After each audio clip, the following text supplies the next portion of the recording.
I'm Oh, doing okay, we it. have the All notes right, here we ready. go. Hello, everyone. Hopefully, you can hear us and see us. If you can't, oops. Check your hearing.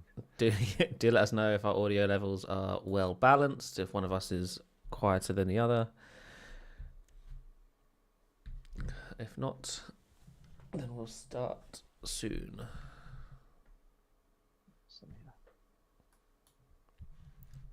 So 329.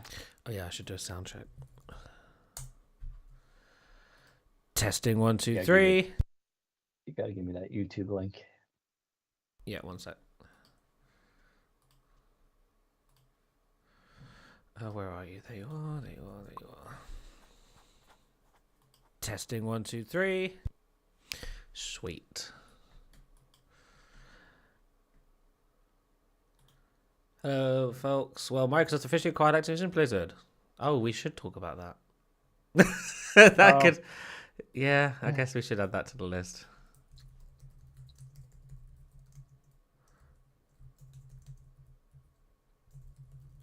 I mean, I don't really have much to say on the subject, but we can certainly, I guess, briefly talk about it.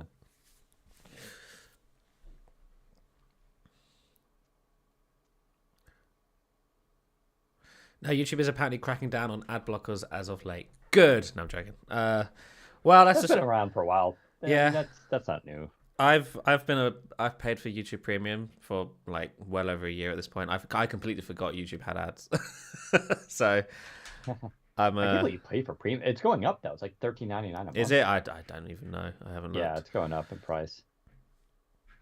I think it's worth it because I watch a lot of YouTube. I watch lots of tech videos and stuff. So yeah, it's funny. I mean, I think I've talked about that before. How it's like everybody's gone on to TikTok and has like 30-second videos, and here I'm watching 20-minute videos on YouTube like it was 5 years ago. Yeah, right. Whatever I was doing. It's just like I'm into the long form stuff, man. I want to learn. I don't need a 30-second blurb.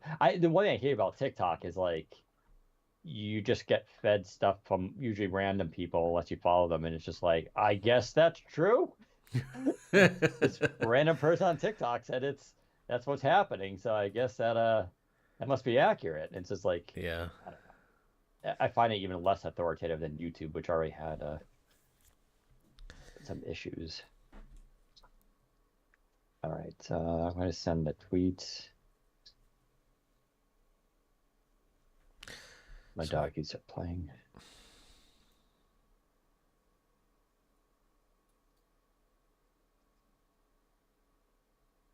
Oh, you've got your eye correction on, haven't you? Yeah, I do. I use that for the. You got your concentration face on, but you're just staring at the lens.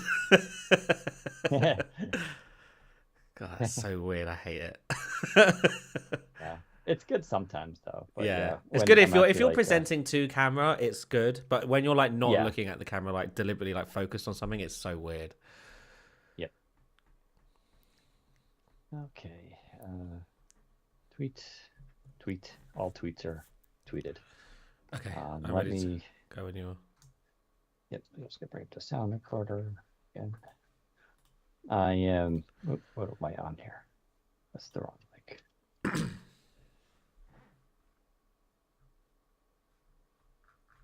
All right. I am now recording. I am now recording.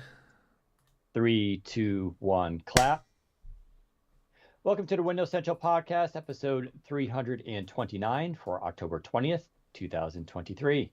Hey everyone, Deanna Rubino here, joined with Zach Bowden for another exciting episode of the Windows Central Podcast. This week we'll be talking about, of course, the latest news in Windows 11, of which there were a couple of new insider builds and some new features and some new stuff that kind of came out. And there's actually new wallpaper too. I don't know if we covered that, but I just discovered that there's new insider wallpaper, which is always kind of nice if you want to change your background a little bit. Zach had another exclusive story this week related to Windows 11 having to do with adoption rate, which was a surprise in a good way, actually. Yes, there's actually some good news that happens around Windows and Microsoft. Intel 14th Gen has launched. I'm actually running the Core i9. I've been meaning to finish that review, but it's been one of those weeks for me. We'll talk about the results there with the 14th Gen and should you upgrade from a 13th Gen or what does this generation actually bring? Also, how does this differ from Meteor Lake, which we were just talking about a couple of weeks ago? So we'll kind of go through that and explain it all. Randomly related is OnePlus announced its long-expected foldable phone, and it's caught a lot of attention. And yes, Zach has already pre-ordered one, even though he just got the Pixel Fold. I'll discuss whether or not I'm going to order. I will say they have some pretty good trade-in options. So at least it's a little bit better, but we'll go through that. We'll tease Qualcomm. So we are recording this on Friday, the October 20th. But on Monday, I fly to Hawaii, specifically to Maui. And there's the annual Qualcomm Snapdragon Summit, which we attend sometimes we don't. When we do attend, it's because there's going to be PC stuff. And of course, this year there is a lot of PC stuff, or rather, it is actually the front and center news that's coming out, which is the first time, kind of really, that Qualcomm's done that. There will be, of course, their phone stuff and their usual announcements, but we'll kind of go through that. So they've already teased a little bit. We'll go through that, expectations, and I'll tease an interview we just did that you'd want to tune into for next week after the news drops. But let's get to it right now. Zach, how are you doing on this fine Friday? I am not too bad. How are you? Yeah. Puppy is keeping me up at night. Not his fault, and he's so cute, he gets away with it. Both my dogs, how do I explain this? I don't know why my dogs are made out of diarrhea, but they're made out of diarrhea. Oh. I know that's a little on the nose. It's the only way I can explain it. It's something, maybe it's their food, it was switched a little, at least I don't know. Something's going on. So I did train Henry, the new boy, to get me up if he needs to go to the bathroom. He sleeps right next to me every night because he's so cute. He's like a little baby. But and I did train him. Believe it or not, they have bells you can hang from your door, and you can train dogs to like ring the bells with their paws when they want to go outside. And I actually got him to do that. And I'll just be in the house. I just hear bells ringing, and I'm like, okay, here I come. But because of that, yeah, I've been getting up at 3 a.m., 4:45 a.m., 5:30 a.m., 7 a.m. And each time I'm just about to fall asleep, he wakes me up again. So I've been very, very much exhausted this week, but it's fine. We'll get through this. At least I go to Hawaii next week, so I'll get away from him a little bit. I was actually wanted to bring him because he's such a good boy. Like I could actually fly with him and he'd probably sit on my lap the entire time, but I probably won't do that. So anyway, I guess let's get to the big news here. So Windows 11, of course, we'll start with that. Some insider builds. Why don't you talk about what happened there? Just some new features coming out. And one feature that was shipped, I guess that wasn't anticipated. That's kind of really nice, actually, that I think you will like, right? Because it has to do with animations. Really? I have no idea. I have no idea what you're talking about. Oh, you didn't even follow this story. It was just posted this morning. Here, I'll talk about. Go on. Basically, I think in one of the insider builds, there was a feature that wasn't announced that was I think accidentally shipped because it says accidentally shipped. Animated taskbar icons. Yeah. So that's pretty cool. So the demonstration here is by Zenu on Twitter. Yes, it's still Twitter, by the way. It's not X. I don't care what you're saying. It's at Xenopanther, however you want to pronounce it. And it's on one of the builds for some reason. But basically, they're demonstrating how when you connect to Wi-Fi, the Wi-Fi now has like, it kind of animates, basically. Those little waves start off with like 1, 2, and 3, 1, 2, and 3, and it does that till it's connected, and then it locks in place. Small change, but a nice change. And again, it's going down this route of making Windows 11 more like your smartphone, because Android does, as a lot of operating systems kind of do this thing already. And you've kind of teased with Windows, what we're calling Windows 12 next year. Some of those design changes that are expected, including bringing up the putting the clock and everything like that in the upper right hand corner. So, but why don't you go through the rest of the Windows 11 news and tell us, what happened this week there? Yeah, so you're right. So that animation thing you just mentioned was spotted in the latest Canary build 25977. Yes, it was 25977. It wasn't officially documented. Microsoft wasn't aware it was in the build. They sort of followed up later, said, "Oh, by the way, yeah, sorry, it is in the build. We thought it was coming in next week's build. Turns out we were wrong. It's this week's build." And so that's what that was. A minor change, but yes, Dan's right. It's a quality of life kind of thing there. But the build itself, the Canary build this week, 25977, is kind of notable because it's the first time in, I think, since the Canary channel opened that the Canary build has more stuff in it than the Dev channel build and the Beta channel build. So all channels got builds this week, but the Canary one has the most in it. So we'll start with, at the very top, nothing's super interesting per se, but it's just interesting on its own that this build actually has some stuff in it which, to my knowledge, the other branches don't yet have. So we'll start with the Bluetooth stuff. So they've added Bluetooth LE audio, or at least they've improved accessibility with Bluetooth LE. They say they've announced that Windows has taken a significant step forward in accessibility by supporting the use of hearing aids equipped with the latest Bluetooth low-energy audio. Customers who use these new hearing aids will now be able to directly pair, stream audio, and take calls on their Windows PCs with LE audio support. So this is their continuation of, making Windows the most accessible platform out there. They've been doing this for quite a while now with things like live captions and voice narrator and all the other stuff that you've seen being added to Windows 11 since 2021. This is more of that, so it's always good to see. They're also updating the Windows location prompt and stuff, so they're adding new controls that will help manage which apps have access to the list of Wi-Fi networks around you, which could be used to determine your location. You can view and modify which apps can access the list of Wi-Fi networks by navigating to Settings, Privacy and Security, Location. So the pop-up which appears is modernized, I believe now, or at least it has been updated a little bit, which looks much more like a Windows 11 prompt.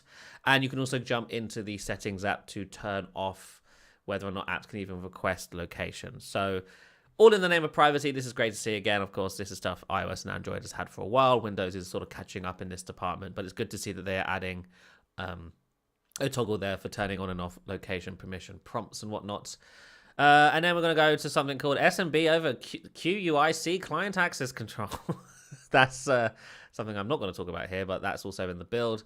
And significant change here, Mail and Calendar is no longer present in this build, starting with 25977. So if you clean install the build, Mail and Calendar just isn't going to be there. And that's because Microsoft is replacing Mail and Calendar with the new Outlook web app, which has sort of launched in preview this year, but next year I think is supposed to go, air quotes, generally available, and it will start shipping by default in box with the next version of Windows as the default client, replacing Mail and Calendar. So that's something to keep an eye out for there. That's technically not new news. Microsoft has announced that the new Outlook will be replacing Mail and Calendar in 2024. They have said that will be happening late 2024, but I think they're only saying that because the next version of Windows isn't expected to ship until October. So we're going to start seeing these changes much earlier in the preview program, of course, because we are now on the way. We're on that road in the Canary channel to Windows VNext, Windows Hudson Valley, whatever you want to call it.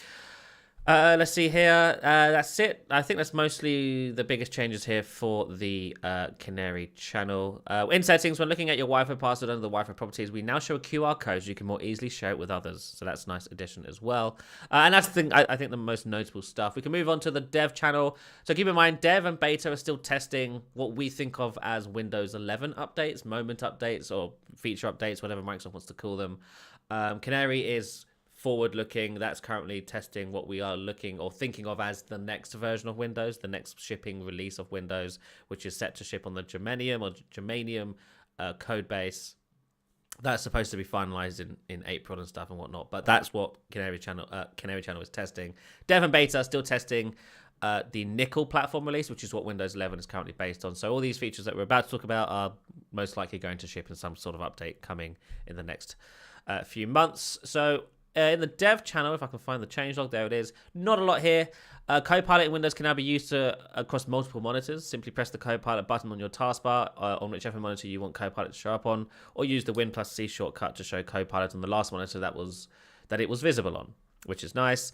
And the Xbox Game Bar has been rebranded to just Game Bar, which I'm not sure why they would choose to do that. Are they trying to step back from the Xbox brand in Windows, or Was that an Xbox specific request? I don't know, but they are apparently renaming Xbox Game Bar to simply Game Bar in the latest dev channel build.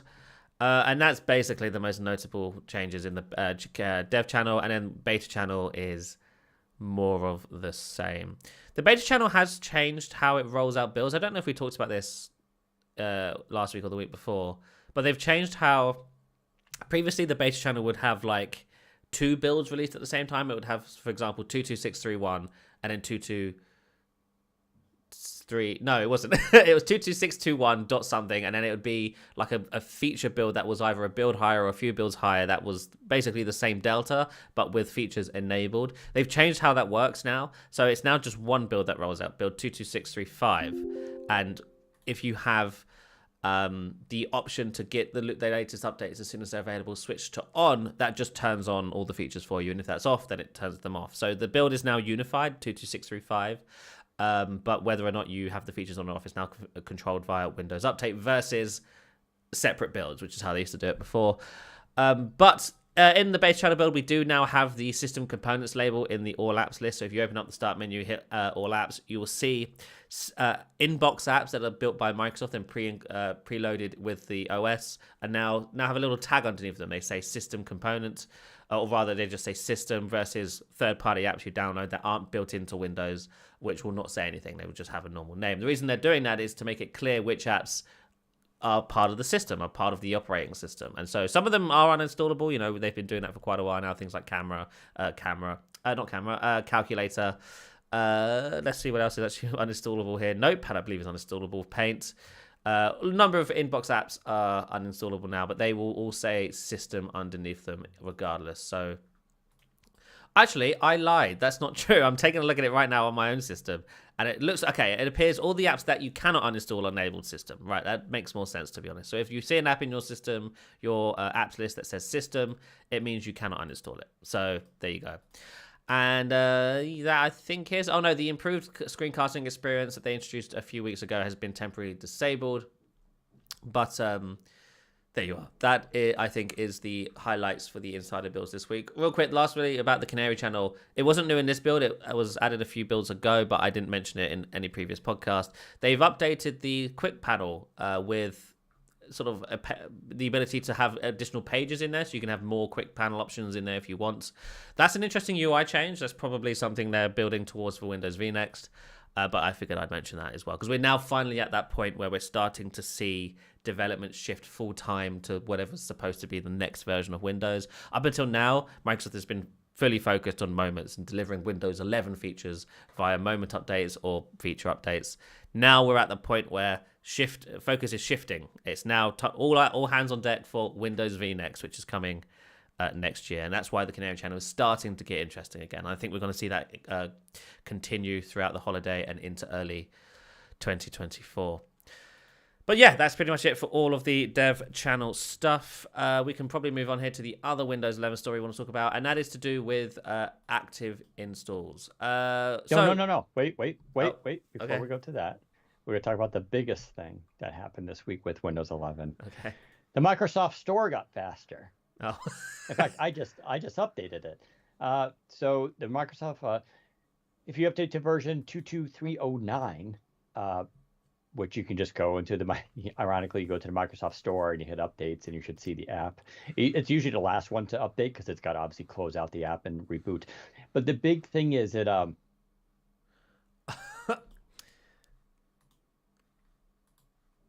oh dear.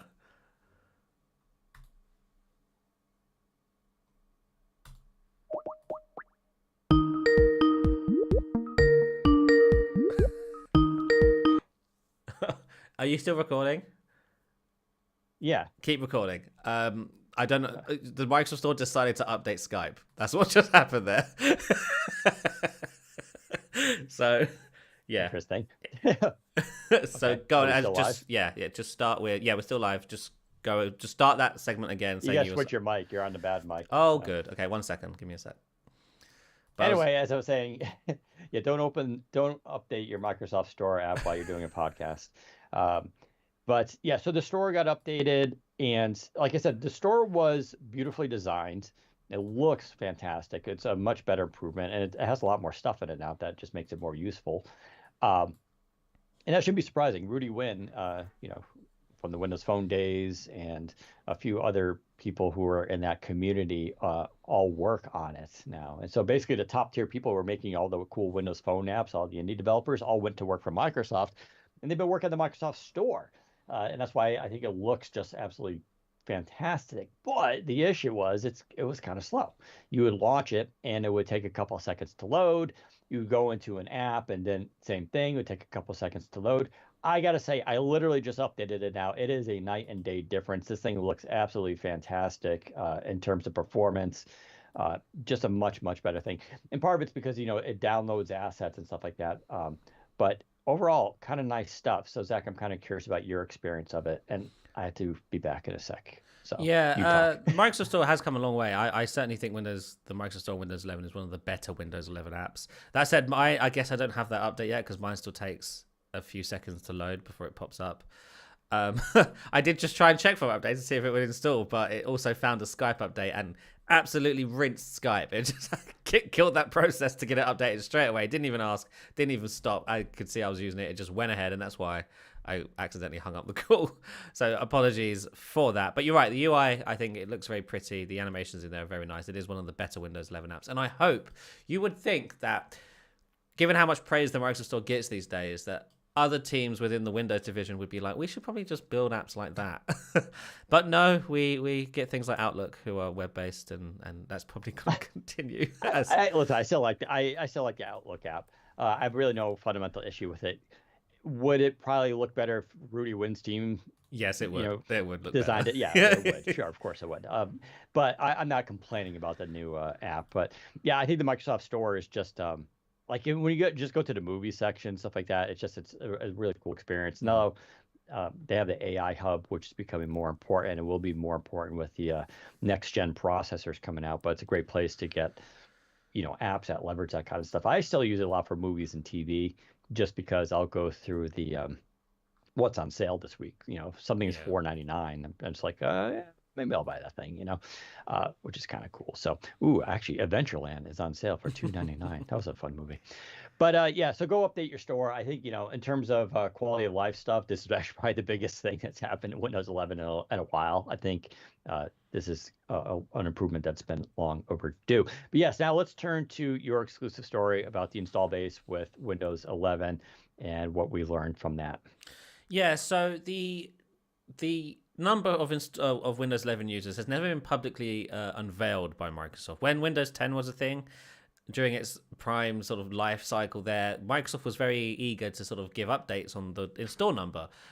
Before Windows 10 even launched, they had promised they wanted to get 1 billion users by, I think, 2 years or 3 years into Windows 11's life cycle, which they never achieved. They famously sort of missed that milestone.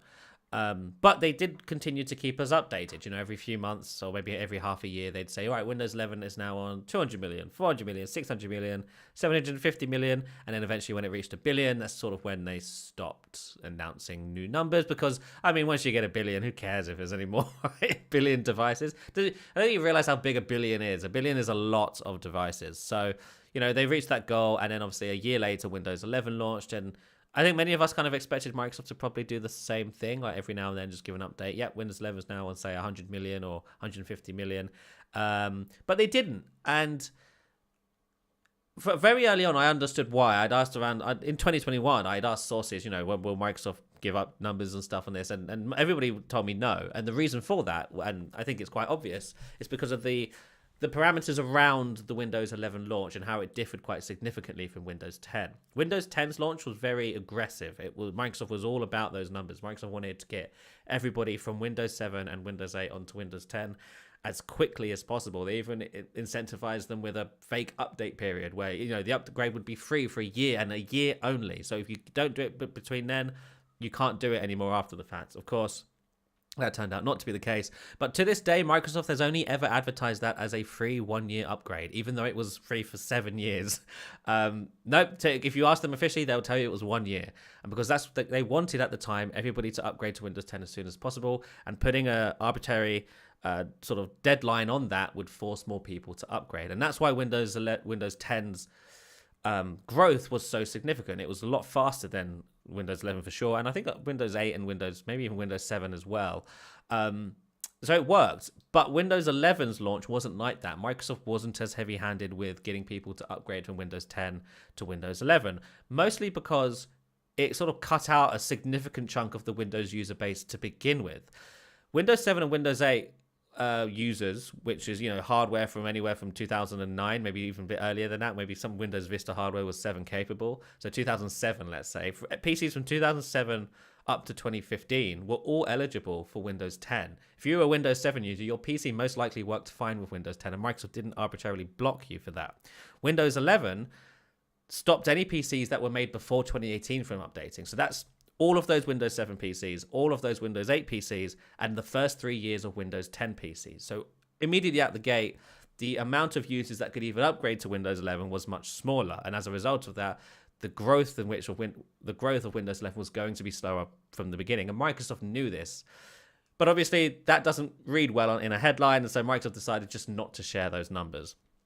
Shame on that. That's a shame for them, because I'm able to find the numbers, and I figured, I'd heard when Windows 11 first launched from sources that Windows 11 was actually doing better than Microsoft was anticipating it would. I think Microsoft was expecting extremely slow adoption of Windows 11, and at least from the consumer and enterprise side. I'm not too sure how it's done with enterprise, but at least on the consumer side, PCs that were eligible for Windows 11, many of them upgraded without any issue, and they did so quite quickly after Windows 11 first launched. And Microsoft was quite surprised by this. They'd set themselves some sort of modest expectations internally, and I'm told that they had blown past those expectations quite consistently. Every month they sort of do an update on the amount of devices that are running Windows 11, and then they were always ahead of their goal by maybe 15% or something like that. So from the beginning, Windows 11 has done better than Microsoft thought it was going to, and you can kind of see that reflected in when Panos Panay, an executive, would talk about Windows 11 momentum, they never gave any hard numbers, but they always said things that kind of sounded unbelievable. Things like Windows 11 adoption has been X better than Y, or Windows 11. I think Satya Nadella this past week just said that Windows 11 adoption has doubled in the last year. Now, if we didn't have a number, we wouldn't know what doubled meant. That could be 10 million to 20 million. That would be a terrible number, but we do know the number now, because the exclusives I published this week was from data internally, which said Windows 11 had recently surpassed 400 million monthly active devices. Now, if we compare that to Windows 10 during the same time period, keep in mind Windows 11 has now been on the market for 2 years. Windows 10 reached 400 million in a little over a year. I think it was like 14 months or something like that. So significantly behind Windows 10's momentum, but not by much. I think there's a case to be made that most people thought it was doing much worse than that. I know I did. I was surprised to hear it was above 200 million, considering how the media was saying things like, Windows 11 is the worst version of Windows ever. Nobody wants Windows 11. Turns out, actually, quite a lot of people do want Windows 11.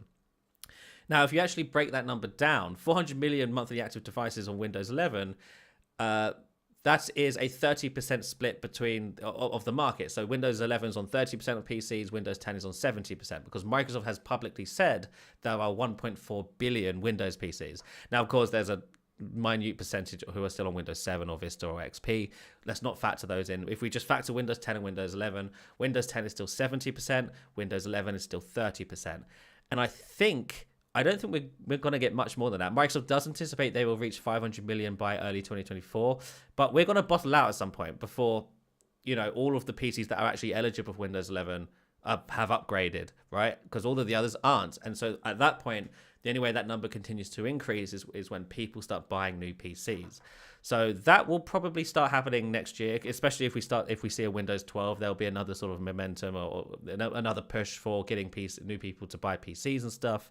And so that may inflate the numbers further. But yeah, 400 million users on Windows 11. I was quite shocked by it. Microsoft, I'm told, is very happy with this number. Again, it's beat all of their internal expectations. Of course, I wrote the story, and a number of blogs sort of saw it as a negative thing. And I guess there's an argument to be made for that. If it's doing worse than Windows 10, then by definition, it's a worse product, ideally, right? But I don't think that's a fair way to look at it. I think, again, with those parameters in place, with the whole, arbitrary requirements and locking out most PCs on the market, for what Windows 11 was able to run on, I think they've done very well to get people onto the platform as quickly as they have. Within 2 years, 400 million on a market that, let's say, 500 million or 600 million at most were even eligible for. That, I think, is a good achievement. And so, yeah, I thought it was very good. And I'm curious on your thoughts, Dan, on the number and how people have reacted to it.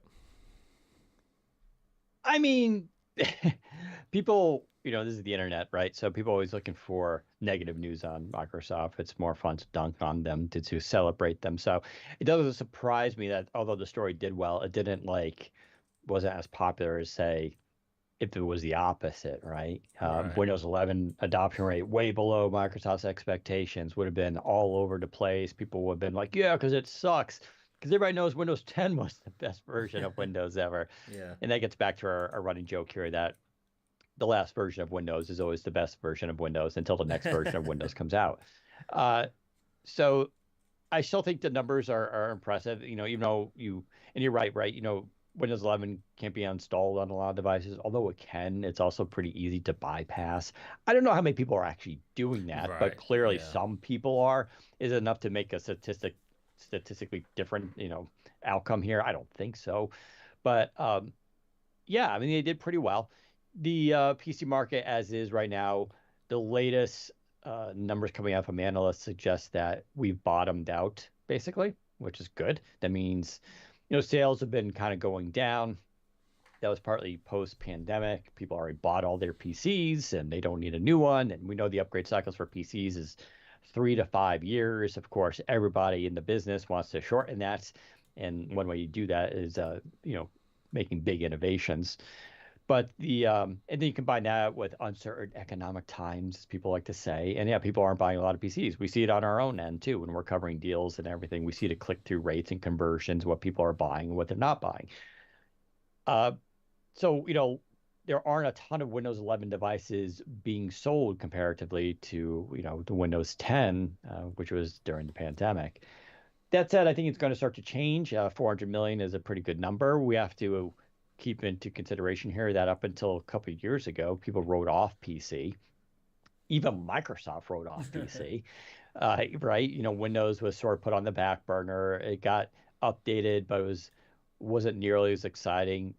I think a lot of people remember on the Insider program with Windows 10, they had themed major updates, the creators update and all that kind of thing. And then those kind of went away and it got a little bit boring. It's kind of a little bit back now with these moments and stuff, but at least these moment updates with Windows 11, you can tell they're not just, checking boxes. They're doing some really kind of creative, nice things with these updates that I think are both things that people have demanded as well as some innovations that Microsoft themselves have thought of. So I think that's good. I think next year, I keep saying this, 2024 is going to be a much bigger year for PC. I think, for multiple reasons. I think economic reasons, things are increasing. 2024, if you take into the time the pandemic, you're getting to that end of that upgrade cycle, right? Where people are going to start to want to buy new PCs. This is mostly enterprise comes under this kind of pressure, but consumers will too. But then you have that third element, which is innovation, right? I'm testing right now that HP foldable PC, which I'm going to take to Hawaii with me, and I've been very enthusiastic about it. I think it's one of the most incredible PCs I've used in the last couple of years in terms of opening up new avenues. This is the device I think we wanted for conceptually what a foldable PC could be. You have that. You have Intel's new Meteor Lake processor coming out. You have Qualcomm's new processor coming out, which is going to give unprecedented efficiency and power in these devices that can compete with Apple. We were just talking about this in an interview, and we mentioned it last time that a Surface Pro 10 theoretically is going to be the dream device that we've all wanted, which is iPad performance and battery life, but with a Windows hardware and the operating system and all the apps that go with it. That's been the dream. And I think it's actually, I'm pretty confident it's going to be achievable this year or next year. And so when you combine all that stuff with the 400 million, I think Windows 11 has a very good trajectory. But that said, going to the fall of 2024, we're going to be heading into Windows 12 territory. And so it's going to repeat itself. Yeah, And that's you mentioned previously that you expect some kind of hardware cutoffs there too. I don't know if there'll be like hardware cutoffs like you can't upgrade to Windows right. 12, or rather that you won't get all the features Right. in Windows 12 that are AI related. That's yeah. This is an interesting topic here because obviously with new leadership now taking over Windows, there may be some changes to how Mike's the team wants to position the next update. I think with under Panos Panay, the next version of Windows was almost guaranteed to be a Windows 12. Some of the stuff they had planned, it just made sense to ship as a Windows 12. I'm still hearing about what the plan is under the new leadership, but anything could change. Maybe the new leader decides actually next year's update will just be another Windows 11 update based on a new version of the Windows platform, or it could still be a Windows 12 or something more abstract. We don't know. But regarding what you just said there about specific features requiring newer hardware, I think we are going to see that, or at the very least, said features will work better on newer hardware. So if you're looking at buying a new PC right now, if you can hold off until next year, Yeah. please wait, because your experience on the next version of Windows will be much better if you're buying a modern PC that ships in 2024, whether that be with an Intel processor or with a Qualcomm processor, maybe an AMD. I've actually not heard anything about what AMD's planning in AMD has NPUs too, but Okay. yeah, they've been a lot more quiet in terms of, Intel has a major architectural shift with Meteor Lake. Yeah. Qualcomm has a major architectural shift with Orion slash Snapdragon X. AMD, I haven't heard if that's happening, so I don't know. Right. They do have an NPU though, so they can participate in this stuff. But I think the big story is going to be Intel and Qualcomm Yeah. next year. So if you are looking for a PC, try and hold off until next year, because you're going to want that hardware, because buying a PC now, your PC will feel a lot older much quicker. If you'd bought a PC 2 years ago, the PCs 2 years ago and PCs now are kind of the same. They're maybe a bit more efficient and stuff. But if you buy a PC now, you're going to feel that age a lot quicker when it comes to next year and those new PCs launching with Qualcomm and Intel 14th gen of NPUs. And then when Windows 11 finally, when Microsoft announces the next version of Windows finally, and they unveil all the crazy AI stuff that works best with an NPU, you're going to feel significantly left out. So hold off if you can. But yeah, you're right. I think a number of features that are being worked on for Windows VNext will work best if you have a new NPU. Yeah, these new chips coming out, maybe I'll be wrong. Maybe I'll be eating crow next year. I don't think so. I think both Intel and Qualcomm are going a little, I don't want to say above expectations, but are definitely going to meet the demand and expectations that people really want them to meet, right? This idea of basically, let's be honest, just competing with Apple or beating Apple. I think Qualcomm's going to be able to do that. I really do. And if not necessarily beat, because it does, it's a moving train, obviously, it's going to compete head to head with on a lot of devices. But like I said, I really think like that Surface Pro 10 Dream device is 100% going to be a reality. I think it's totally doable. Don't forget, we're just getting into this other technology, which now I forgot the name of. Was it Aerojet? Airjet. Sorry, Airjet. Airjet is the another piece of technology that's going to play a part into this. This is a solid state active cooled. This means this is a new technology that involves air, and it passively gets sucked through this like fin-like device that has these waves on the inside, and basically it's able to transfer air, pass it over the CPU and whatever to get that hot air, and then push it out, which isn't an unfamiliar concept. The difference here is there are no moving parts. So this is really just kind of like witchcraft, right? Up until now, there's been kind of the issue with PCs. It's like you require fans. I will say, though, the latest generation of PCs really have quiet fans. If you're going with the major brands, right? HP, Lenovo, Dell, Microsoft. If you always stick with the Acer, Asus, but more budget stuff, not as good. But the laptop Studio 2's fans are like very quiet. But that said, it'd be even cooler to get away from fans altogether. Now, when you go to Meteor Lake, when you go to Orion, you're going to smaller nanometers and design, so you're automatically getting cooler, more efficient type chips in theory. And hopefully we won't need as many fans. Don't forget, even Apple devices do have fans in them, which is kind of interesting. They don't turn on very often, but they're there just in kind of case. But you combine it with this Airjet, which is both physically smaller than a fan.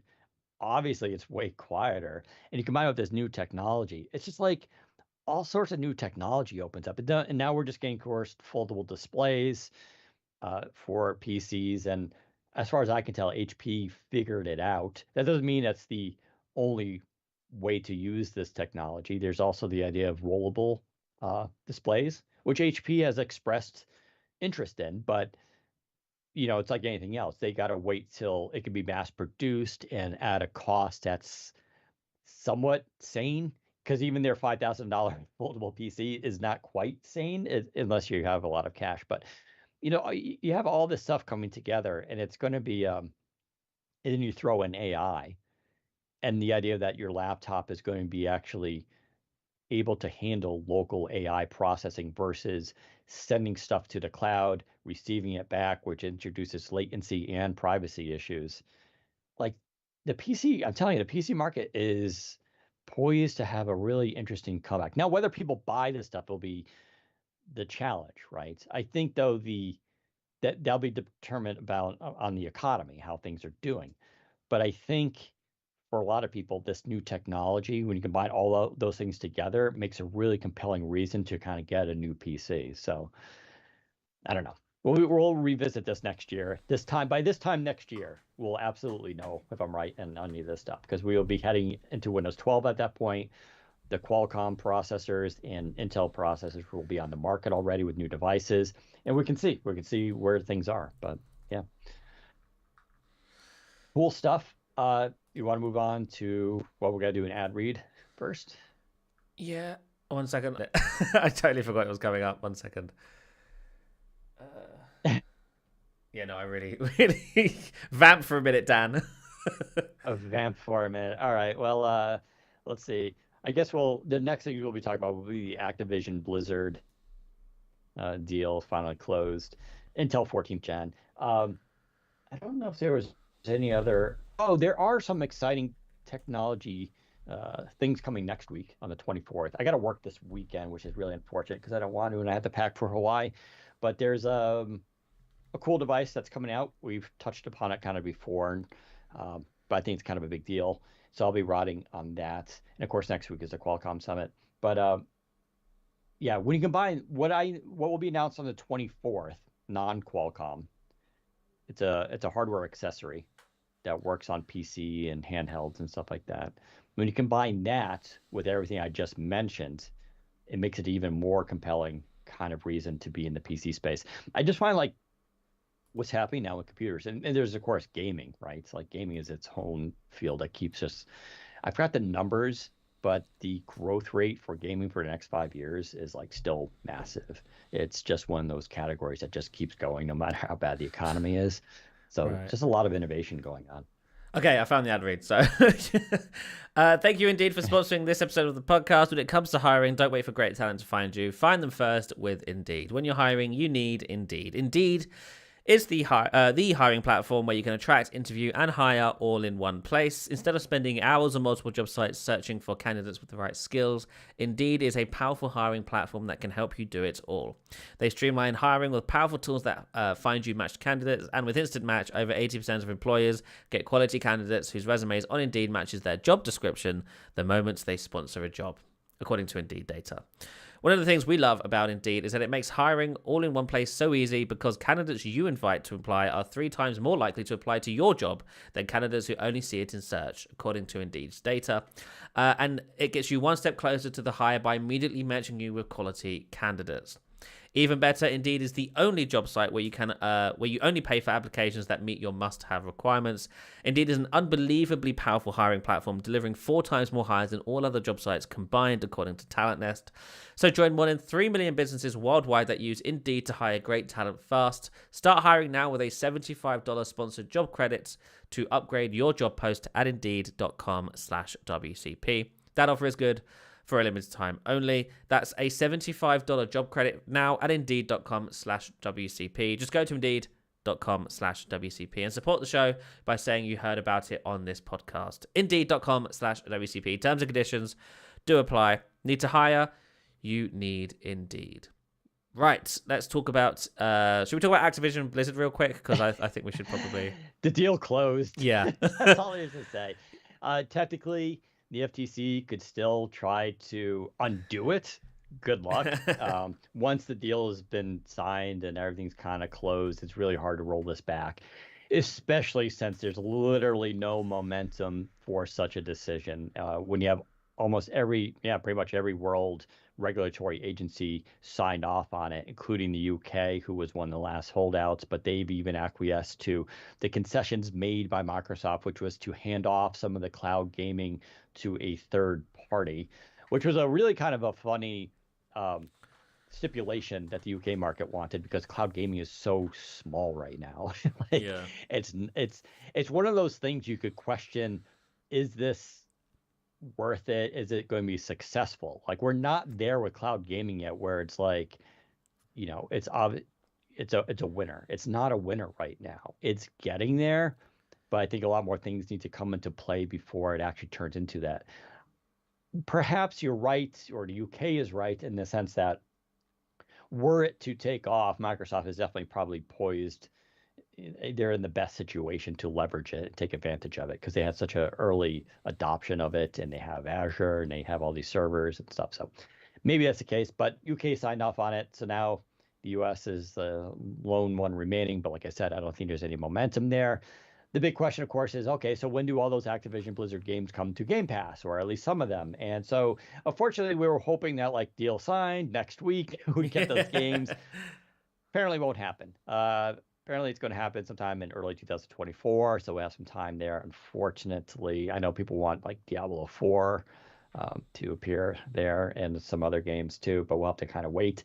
Perhaps the other big news is the potential for older IP game titles to return. One of them brought up was Guitar Hero, which I have some very fond memories of, and I'm sure a lot of people do as well too. Guitar Hero, from what I understand, the last version was not good. It was a lot of like you had to pay for almost everything. It was, microtransaction kind of stuff. But Phil Spencer's come out and said that he's all for the idea of like bringing back these old titles. And we've seen that resurgence, right? For good, and sometimes it's been very effective. I think Doom is a great example of how to do it right. Doom is was such an iconic game, and they're like, okay, they're going to redo it, and they just made it like way better. Like, and the sequel came out, was really good too. They're going to do a Doom 3. They really should. But there's potential here to bring back these old nostalgic titles, and I would like to see Guitar Hero, especially with today's technology. I think could be a lot of fun. I think the benefit of doing Guitar Hero today, you could do like remote competitions and online play now because we have such good internets and abilities to stream and broadcast that you could have like battle of the bands playing across the planet, right? Like you could do some really kind of cool stuff here. So I'm hoping that returns. But yeah, so that's the news there. It's done. It's over. The drama is complete. I wouldn't expect the FTC to win anything going forward. So that's that. $69 billion deal is closed, the largest in Microsoft's history. Actually, one of the largest in tech history, as far as I understand. A lot of money. But this makes Microsoft a big player now, which is good because as much as we like Xbox around here, it's still fair to say that the game, IP on Xbox is still lacking compared to Sony. Sony still has these major wins, these major exclusives. Xbox has breadth, I would say, of availability. I personally like with Game Pass being able to just try games out. I like personally indie games a lot more than some of the big titles. So there's that, but Microsoft really kind of needs to have some of these, bigger wins. Starfield, I think, is okay. We'll see how it goes down, the road. But if I had to give that game a rating in terms of overall reception, B minus maybe. And they just haven't had any really big hits lately. Although Halo 5, we had a story this week that Halo 5 had an update, and apparently it's Halo Infinite has had a kind of a resurgence in playing, so that's nice, I guess. Yeah, it is. Come on, Microsoft, Zach, listen. The only game Zach plays is the Halo series, which is I still find funny. So. Yeah. But yeah, there we go. All right, let's move on to Intel 14th Gen. So we have at least a review up for the Core i7 model, which is probably the one most people will buy. I'm running actually the Core i9 model, and I did the benchmarks on it. And then we have the Core i5 also being tested at the moment as well. So we'll have those reviews up. But the big story here is there's not a lot of story. I was hoping that the 14th gen would be a significant jump in performance. And it's not really. It's a modest improvement, maybe 10 to 20%, depending on the benchmark you're using and what you're actually testing on. So if you're running 13th gen, the takeaway here is you do not need to upgrade to 14th. There's really no benefit. Of course, if you really wanted to, you could. It's the same motherboard. You just drop in the chip, you're good to go. So there's no switching out components there, which is really nice. It's also the same as the 12th gen.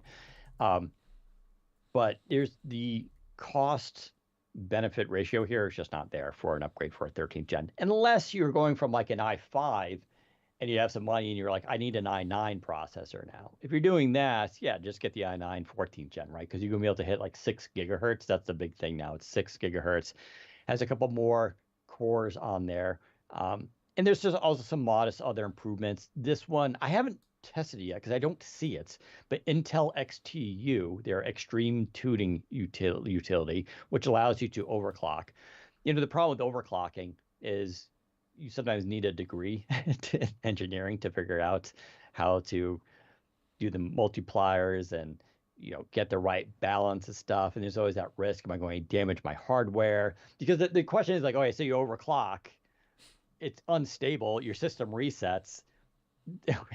Does it just boot back into Windows in that unstable sense? So Intel XTU is pretty nice because it detects if like you overclock, it fails, the system reboots, it undoes the overclocking for you. So you just go back into your system and you're good to go. But one of the innovations they've done with the 14th gen, at least some of the K series, which are the ones that are unlockable for overclocking, is XTU apparently has an AI element, yes, AI again, where it basically does the math for you and looks at your system, benchmarks, and goes, all right, statistically, this setup should work for you and give you better performance while still having stability, which is a lot better than the trial and error that most of us do.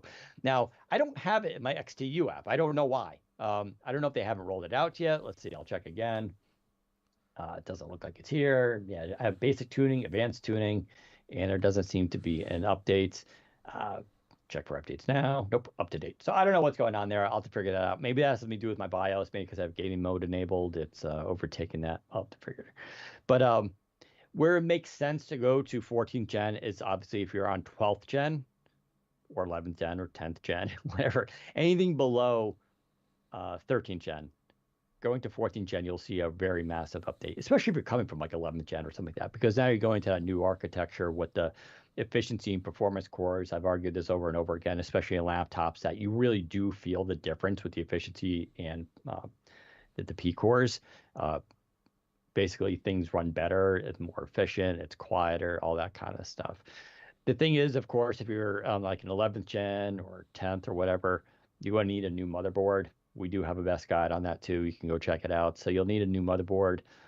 You would also ideally would like to upgrade your RAM to DDR5, which is now just achieving absurd speeds. I think like 8600 is the new one. You'll need the top tier motherboards to be able to support that. But then you can also get PCIe 5, although I've never even tried that. 4 is pretty much good enough. You're going to get to pretty expensive stuff there. But yeah, that's kind of the story in the 14th gen. It's a little bit of a letdown, coming from a 13th gen. But listen, this is the TikTok thing of Intel, right? Not every other generation is going to be a groundbreaking one. But the 13th gen was already a very impressive thing.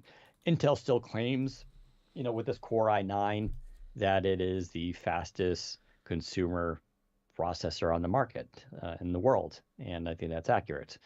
Does AMD is still good? Yeah, actually, AMD still can beat them in some benchmarks, but not all of them. Intel has typically the highest core speeds for at least single core, and now they're kind of beating AMD on the core count too, so you get multi-threaded performance is much better. But yeah, that's kind of the story there. AMD, I know like kind of people, kind of get mad at me because I'm a little sour on AMD, or rather, I'm just not as impressed by AMD as I think that some people are. I'm glad they're there though, and I want them to be good because we do need to keep Intel on their feet. As history has shown, if you don't, Intel will start to slack off. And I think that's a real concern. So I want AMD to do well.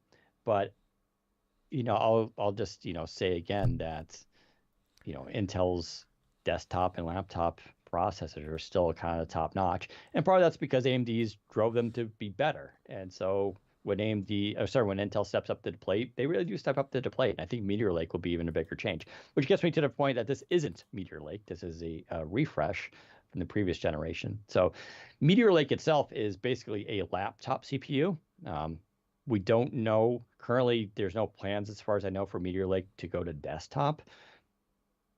But there's a caveat there because all-in-ones typically use laptop CPUs, usually the H series. And so technically you could get a desktop that has a Meteor Lake processor. It's just not like a gaming rig or your typical tower. It's going to be your all-in-ones, which will actually be really cool because it's a smaller SoC. It's more efficient. It's going to be quieter, less fans, and all this kind of stuff, and you're going to get much more performance. So it actually makes sense for all-in-ones or even mini PCs. So I actually think it's going to be cool for that, but we're not going to see it necessary for desktop, which is still sort of this like kind of brute force thing with, TDP. The sky's the limit, and who cares what that is? But that's the story in 14th gen. Go read our review. I'll have my i9 review up pretty soon too. But like I said, there's not a huge story difference there between 13th gen. But if you had to get either one, let's say if you can find 13th gen on sale, go for that. Save yourself a couple bucks, invest it into RAM and a PCIe, a good SSD, or maybe a new GPU. You'll see a better performance there.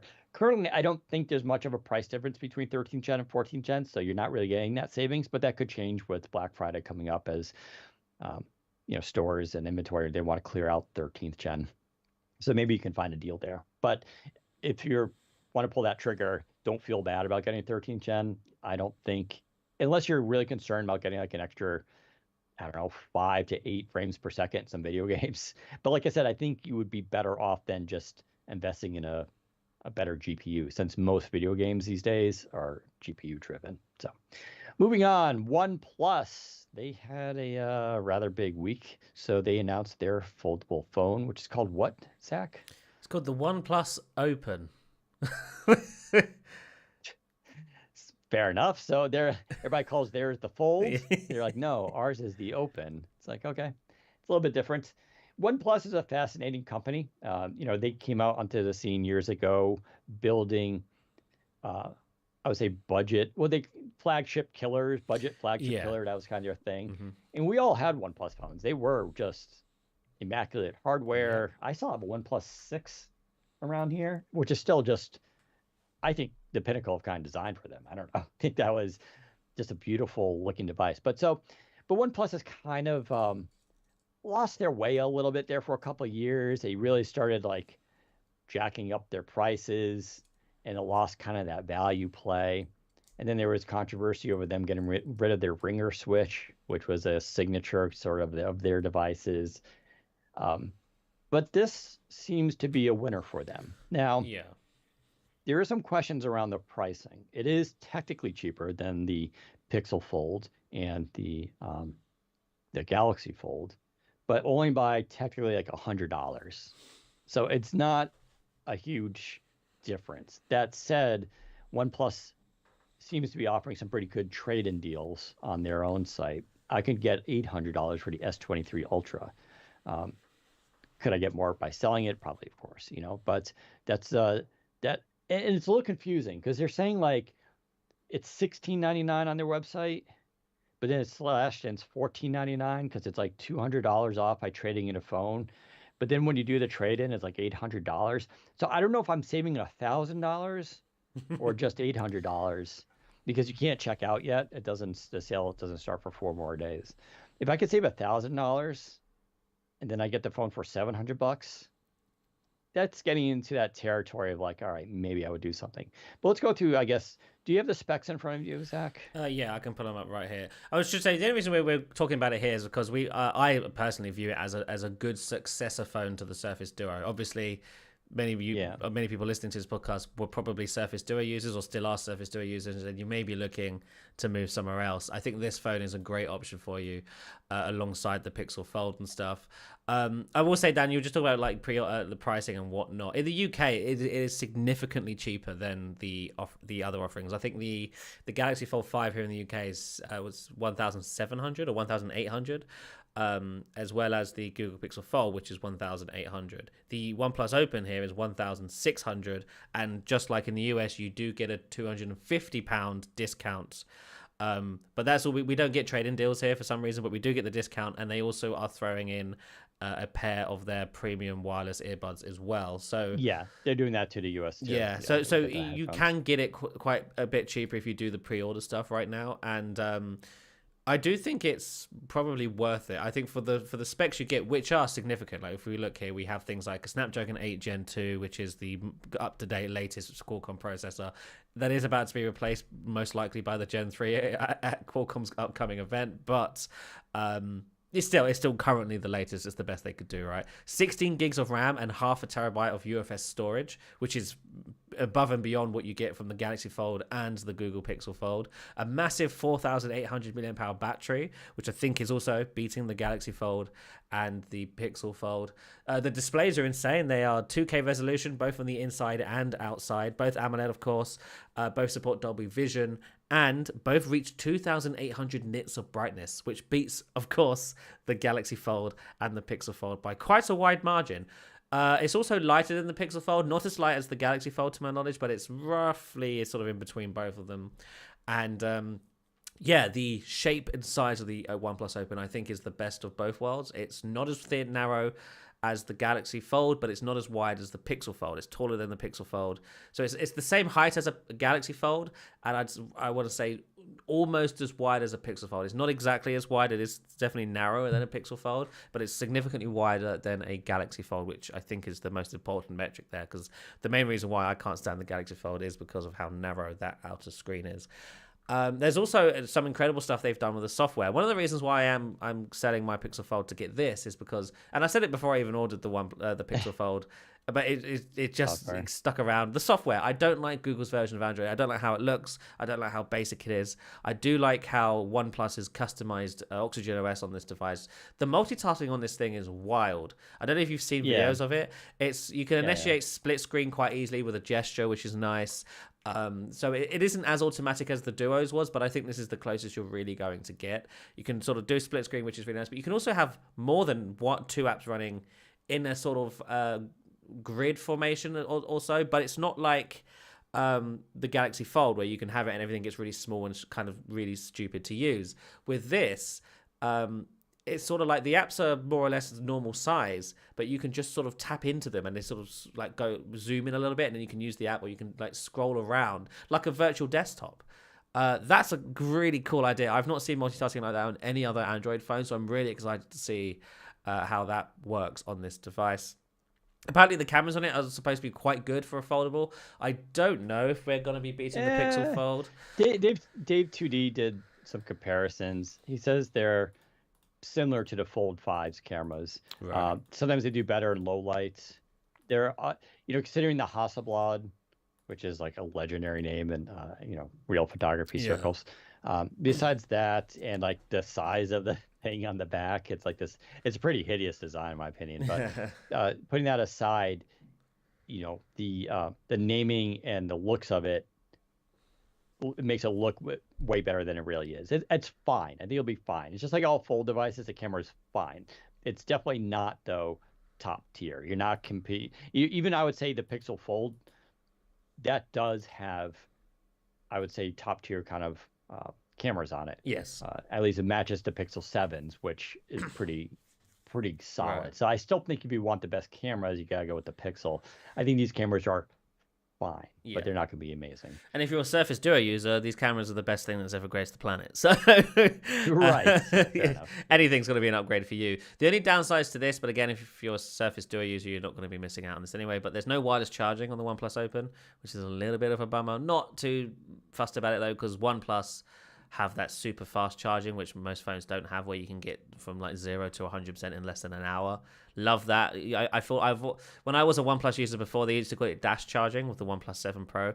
That charging technology made it so wireless charging was irrelevant because it didn't matter, because even in fact, it doesn't have wireless charging. So you just plug in, and after about 20 minutes you'd be almost full charge, or at the very least half a tank. So I mean, that's good and bad. I kind of get what you're saying, but like it sucks in a car then, right? Sure. Because then in a car, then you have to physically plug it in, which some people are fine with, but you're not going to get that dash charging or the super fast charging. Yeah. A lot of people just like being able to drop on the phone onto their Qi charger, and you just kind of go with that, which you're not going to get fast charging with that either, but at least it's a little bit more convenient than having to plug it in. So, but the trade-off is it's a very thin device. It's relatively light if you get the black version, which has a pleather-like backing, which some people are mixed on. But if you go for the green version, which looks better, in my opinion, that has a traditional glass back but weighs more.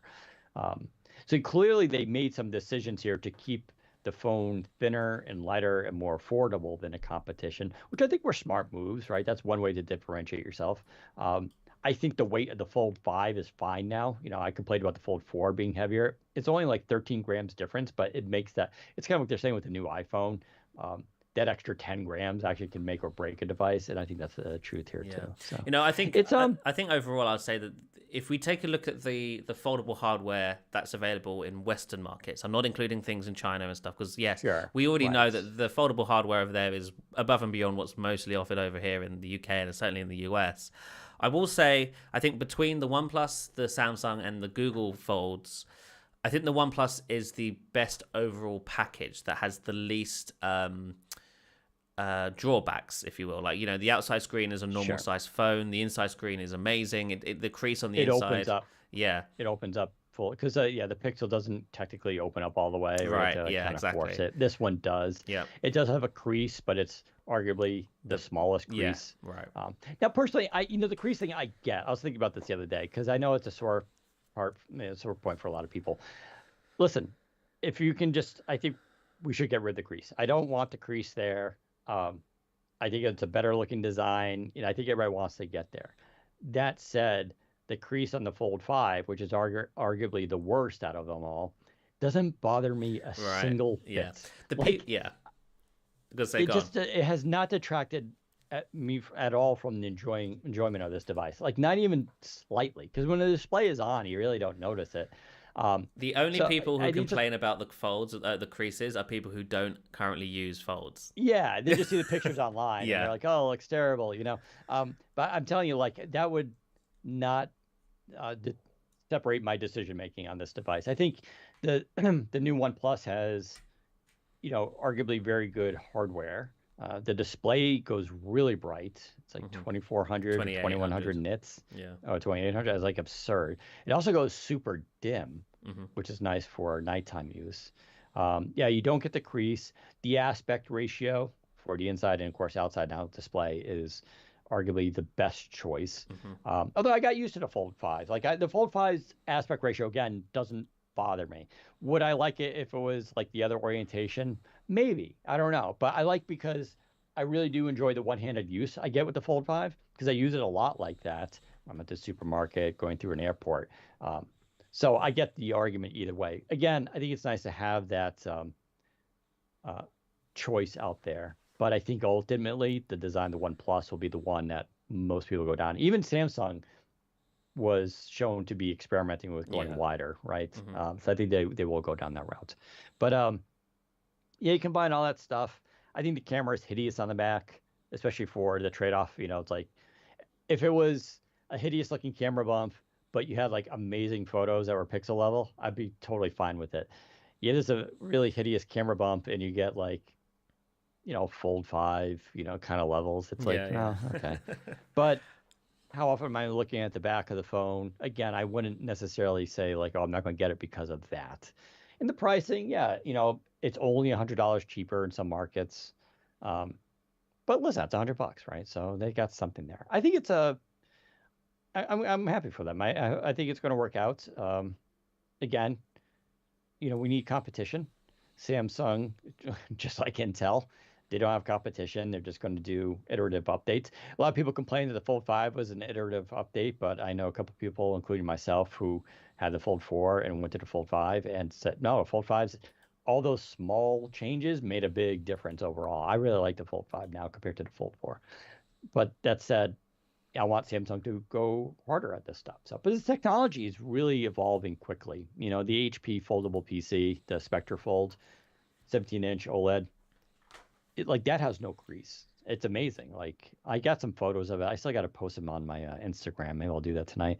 But like it really has no crease on it. It's just like they did a really great, and the bezels look good. It doesn't look like it's been like taped down or something like that. So this technology is really coming along quickly, and so it would be kind of fun to see how it goes. Yeah. But, yeah. Cool. Do we have anything else? Oh, I guess the thing of the week. I don't know if I have a thing of the week. No, I definitely don't. We should. So go on. Well, we could tease. I was going to say we got to tease the Qualcomm thing. So yeah, Monday, I leave for Hawaii, as I mentioned, and Tuesday, which is going to be the 24th. Yeah, Tuesday the 24th. Qualcomm will have a keynote. It should be broadcast live. I'm pretty sure we'll have a live vlog. I feel up to it to cover the announcement. So they're going to announce obviously this new Snapdragon X processor and the details around it. That's no mystery. But the details are going to be really interesting, what they compare it to, if we get some reference designs to actually try it out. So make sure you tune into that. I will say, as also a tease, we did interview senior vice presidents at Qualcomm to talk about the news. And so we're going to, we'll probably just run that interview by itself on our YouTube channel. So you can watch it probably that day, but we'll also integrate it into the podcast, which we'll try to record the day, the morning after, and we'll provide a little bit more context around it from stuff I learned. But next week should be a very big week. There's also another announcement coming for another, as I mentioned, a hardware accessory for PCs that I think is really cool that I'll be using also on my trip. But some good stuff coming. And then I guess, yeah, let's turn to the thing of the week. Do you have anything, Zach, you want to share? Not really. This week I was watching a show that it's an old show. I think it's like 10 years old. Called The Newsroom, which was never a thing. It wasn't big over here. On HBO? Yeah, on HBO. Newsroom. I'm really enjoying it. Yeah, it's great. It's quite political, so I mean, I don't know. I don't know if everybody will enjoy it, depending on your political views, but yeah, I'm really enjoying it. It's basically, the show's about a newsroom, essentially, a team who do the news on a cable network in the US, and it's just a sort of drama based around that.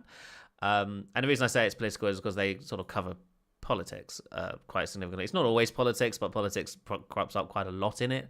Lots of commentary on society and this, that, and the other. So yeah, you may enjoy it if you sort of align with what it's saying, or you may not if you don't. But I've been very much enjoying it. It's got a very interesting cast, got sort of quite a few A-listers in there. But yeah, no, overall, I've been very much enjoying it.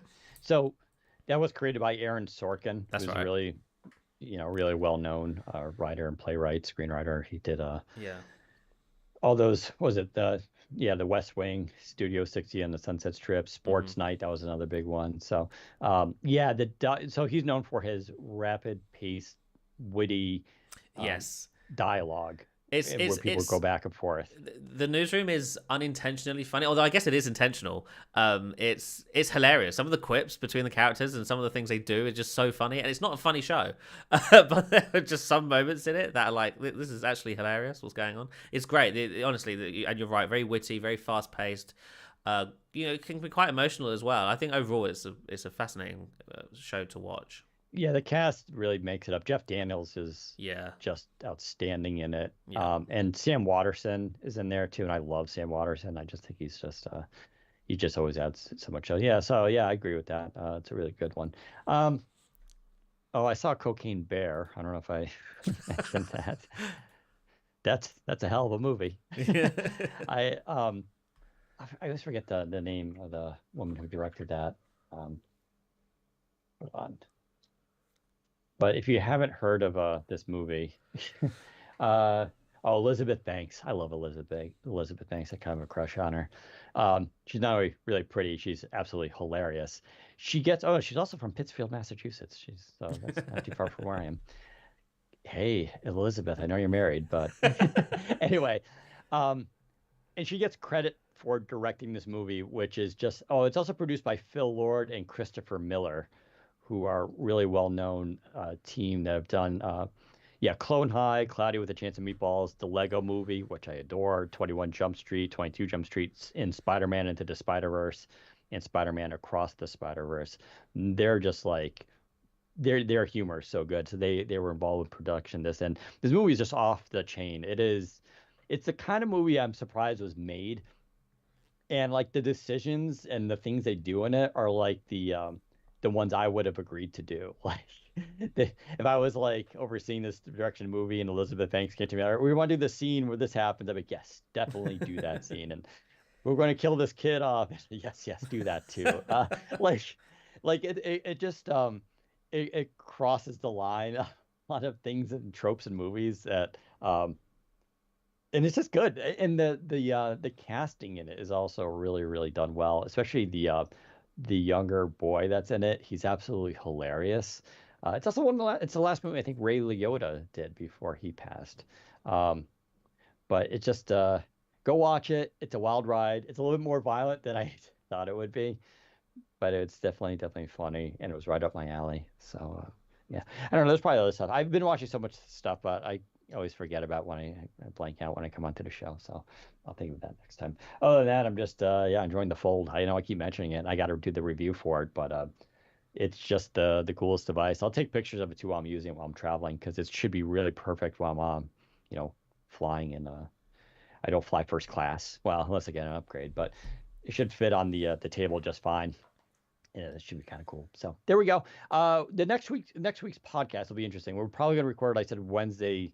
Well, it'll be Wednesday morning for me, Wednesday afternoon, Eastern. We may or may not do it live. We'll have to see. There's a lot of I got to figure out my internet connection, how good it is at the hotel. Am I bringing an extra camera and all that kind of stuff? So, but we'll figure it out. But like we already did the interview with Qualcomm for the announcement, which was 33 minutes length. So it's very good, pretty comprehensive. It doesn't answer all your questions because obviously, Zach even wanted me to ask some, like what's coming next questions. But they're talking about what was announced. But what was announced is, or what will be announced, it's going to be really, really good. So there you go. We can do a quick Q&A with the audience. Otherwise, you can follow me on Twitter, Daniel_Rubino, Rubino. You can also use that address on Threads. I will say, I think I might have mentioned this before, I'm pretty much phasing out my Twitter usage these days and primarily posting on Threads. It's not necessarily just a pure ideological decision. It's simply because the people I follow on Twitter aren't posting anymore. So it's just a stream of auto-posted news content, which is less interesting.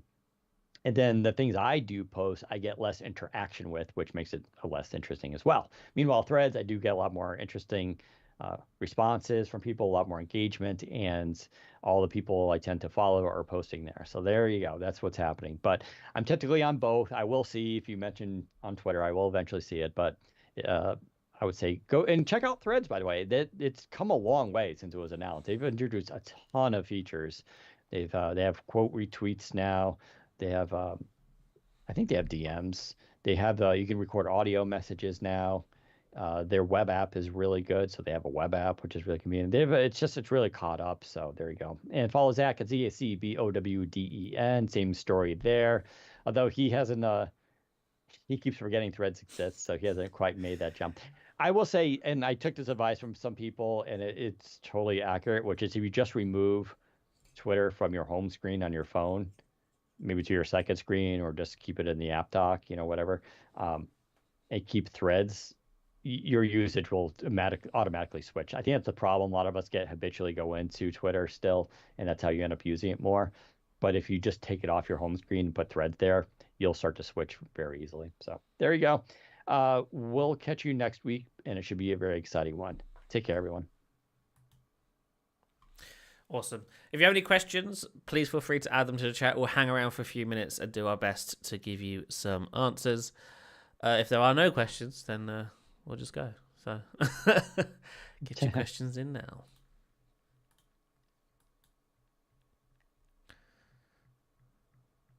What are Win 1, Win 2, Win 3, and Win 4? I've seen... Oh, that comment disappeared. Never mind. Message retracted. True story. The newsroom was based on Keith Olbermann's Countdown show on MSNBC. Is that true? I remember I used to watch Keith Olbermann's Countdown. That was really good. That was during the Gulf War and stuff. Keith Olbermann has since kind of gone off the rails a bit. The guy's got a lot of anger issues. He's very passionate about his politics, but I find him to be, I don't know, like technically I agree with him on a lot of stuff, but the way he does it, I just don't agree with. So, can you confirm that the Surface Pro 10 will have Meteor Lake? Didn't Microsoft hold off on using the latest Intel chips after Surface Pro 4? To my knowledge, the next Surface Pro will have Intel 14th gen processors with NPUs on board. Just to clarify, so right, on Wikipedia, to research the cable news world, Sorkin had been an off-camera guest on MSNBC's Countdown with Keith Olbermann in 2010 to observe the show's production and quiz Parker Spitzer's staff when he was a guest on that show. He also spent time shadowing Hardball Chris Matthews as well as other programs on Fox News. So it's not based on Keith Olbermann, but he did use that show as, he learned from how production is done on news shows. So yeah. How is multitasking on current folding phones for a Duo 2 user? So it depends on the folding phone. They can vary quite significantly. Samsung and the OnePlus, I think, have the most complex sort of capabilities when it comes to multitasking. The Pixel Fold is very basic. You can just have two apps side by side and that's it. And that is a manual process to enable. So you open one app, then you open up the app dock, drag another app into the other side, and then you can have two apps running side by side. I actually like on the Fold how it's done is you open an app, and then there's a little bar at the top, and you can tap that. Then it gives you the option to split the screen. And when you split it, it puts it to one side, and then it opens up the app dock on the other side, and you pick your app, and then it just opens there. Yeah. And then if you tap in the center, you can switch those or change their orientation or switch the split it the other way. It's actually pretty intuitive. Like you can also create, of course, app pairs. So your apps always launch together, which is like the Duo does. It's actually pretty close to how the Duo is. The difference, of course, is Duo, you had wider displays and saw more, where these are going to be a little bit more squished because of the orientation. Yeah. With panels now departed, are you hearing from your contacts that Surface accessories will be discontinued? Accessories like Surface Buzz has been sold out for quite some time. So the line has been significantly reduced for sure. Surface headphones, Surface Earbuds, to my knowledge, have been cancelled. We will not be getting a successor to those, as far as I'm aware. The Buds? Yeah, the Buds and the sort of audio equipment that Surface was shipping is, to my knowledge, not going to be a thing going forward. At least not for now. Lots of sort of budget cuts and stuff is the result of that. So yeah, Microsoft is only for the next year or 2 years or however long it is, will only be focusing on products that make money, and those are the sort of main beats of the Surface line: the PCs, the Surface Go's, the Surface Pros, the Surface laptops.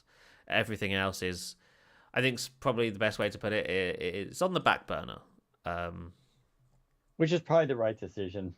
Yeah, the Buds were cool, but they were kind of weird, especially the Office tie-in. Yeah, and I'm just not confident that. You got to really, it's like the phones. If you're going to go into audio, you're going to go up against Bose and Apple and Beats and everybody else. Like, you got to be like doing regular updates and innovating around it. Yeah. What's our Win 1, Win 2, Win 3, and Win 4? I've seen those terms appear online when Xbox leaks happened, and Win 3 was mentioned in the leaked conversation between Phil Spencer, Panos Panay, Satya Nadella. They're essentially just different levels of a thin version of Windows, of a lightweight version of Windows. You could say Win 0 or Win 1 is like bare bones. You would only ever really use that on. Actually, I can maybe even tell you what they'd be used on. One sec. So Win 3, what Win 3 was is essentially, the Win 3 is the first layer, the first sort of level rather, that Microsoft would use to build a version of Windows you and I would use, like something with a desktop interface and with the ability to run apps. Anything less than that is a much more stripped back version of Windows that would only be run on, say, servers, or maybe it's a component on Xbox or something like that. Win 4 is something weird. I don't know why Win 4 exists. Technically, Win 4 is just Win 3, but with Microsoft Edge, to my knowledge. I don't know why they've branded it as a separate thing. That could tie into whatever Microsoft is working on with its Chrome OS thing, but the ones to really sort of focus on, I think, are Win 3. Win 3 is if you were to a future version of Windows that's more modern, maybe like a core PC thing, would more or less, I think, be at the very least build off Win 3. I don't think it would build off anything lower than that, because at that point it just gets too basic and functionality gets lost, if you will. So let's see, hang on. Where have I put it?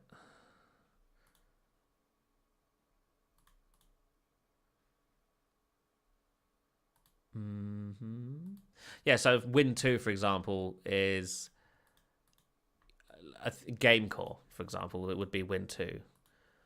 So anything less than that would be moving into sort of Azure stuff, very lightweight, thin things. And then Win 3 is where real products start being built for end users.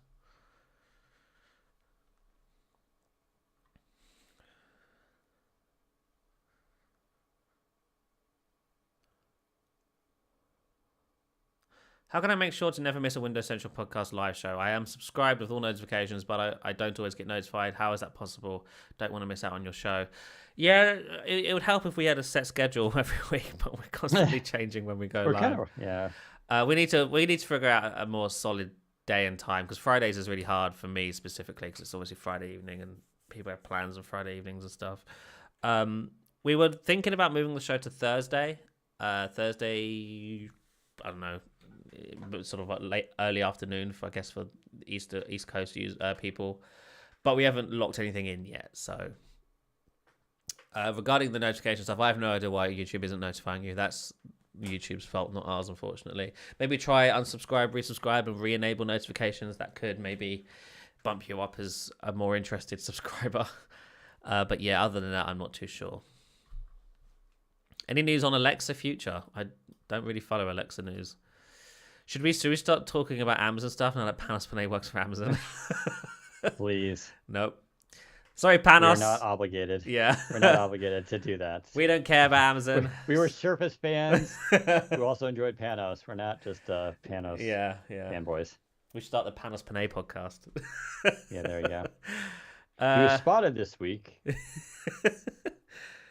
Speaking of Panos being gone, is there a new name we're going to start to see associated with Surface or charismatic announcements? Will Windows and Surface hardware still be under the same team?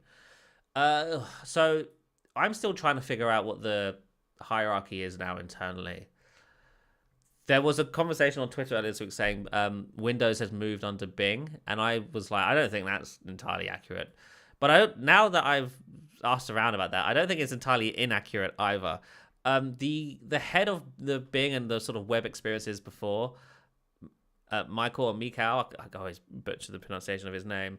He is now in charge of Windows, and his team came along with him.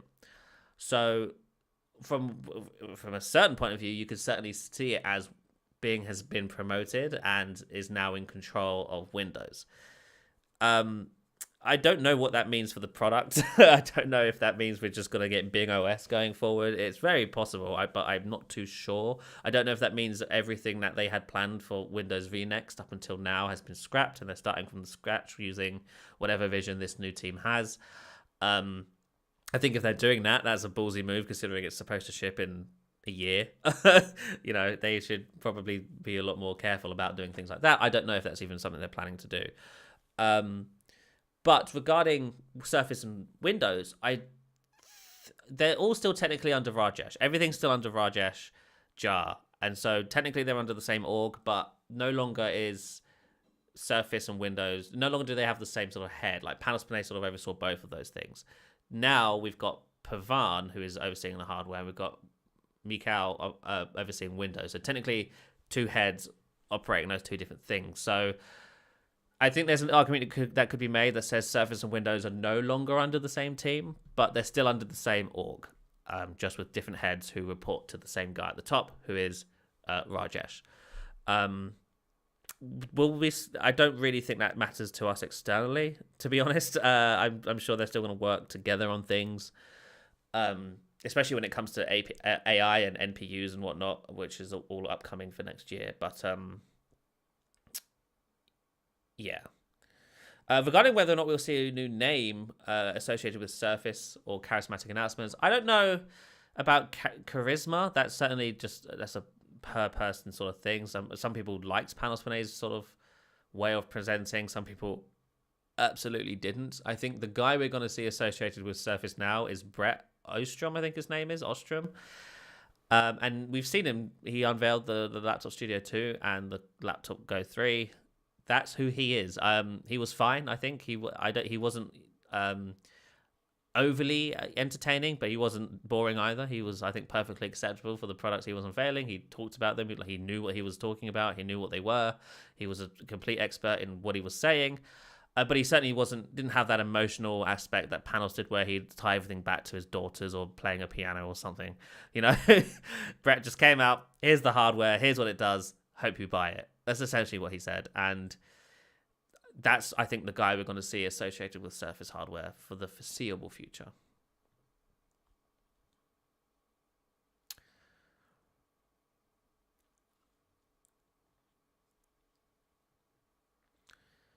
I have a hard time moving away from Duo. I'm afraid Pixel Fold is not good enough and no pen support. Samsung S23 Ultra seems the best option. What is your option? Oh, what is your opinion? If you are hell-bent on having a pen, then yeah, your only options are the Galaxy Fold or the Galaxy S23 Ultra, which is obviously not foldable. Samsung software can do multitasking. It's just that the multitasking aspect is a lot more of a process versus the Surface Duo, which is, you know, if you had that second screen free, it would always be used to open up another app or something, right? On the Galaxy Fold, you open an app, it's full screen, and you've got to initiate a mode to get that into running as a side-by-side experience.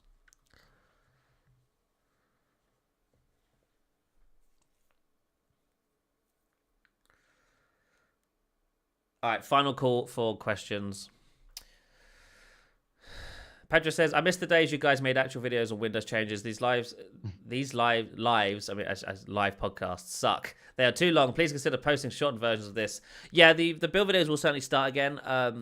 Now that we're moving into the sort of next version of Windows era, and it's going to become hopefully more simple to document the changes. The problem I've had is different builds would have different things, and some of the builds were newer than the others. And so how do you chronologically do that in videos? It's very complicated. Not only that, many other features, it would be like one every week we get one tiny feature, and it's like not worth doing a video on. So that's the other problem. But like I said, now we're moving into Germanium and whatever's coming after that. I think we can start ramping up the build videos again, and so look forward to that hopefully later this year. Earbud suggestions, Surface earbuds are no more. I'm really enjoying the I don't have them here. I'm really enjoying the Pixel Buds. I think if you're an Android user, the Pixel Buds are probably one of the better choices because they just work seamlessly with Android phones. I also really enjoy, if you don't like sort of the horrible sort of rubber tips that go into your ear, if you prefer more like the Surface earbuds or the standard AirPods, these are the nothing, what are they called? They're the nothing somethings, nothing sticks, I think they're called. Nothing Stick One. They're really nice. I like the design of them as well. They're very sort of nothing-y designed, and they've got good audio and stuff as well.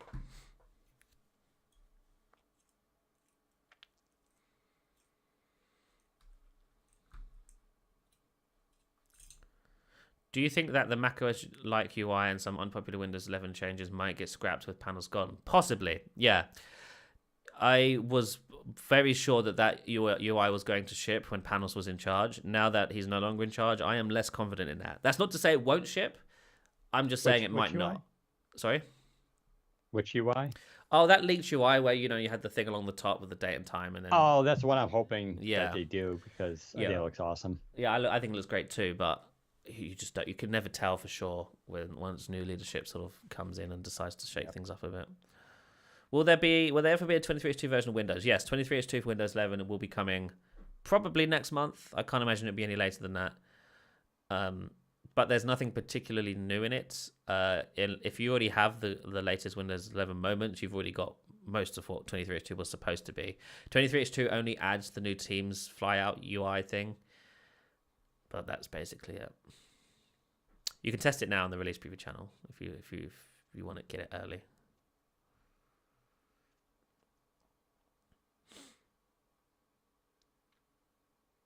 Okay, I think that's about it for today. Thank you everybody for tuning in.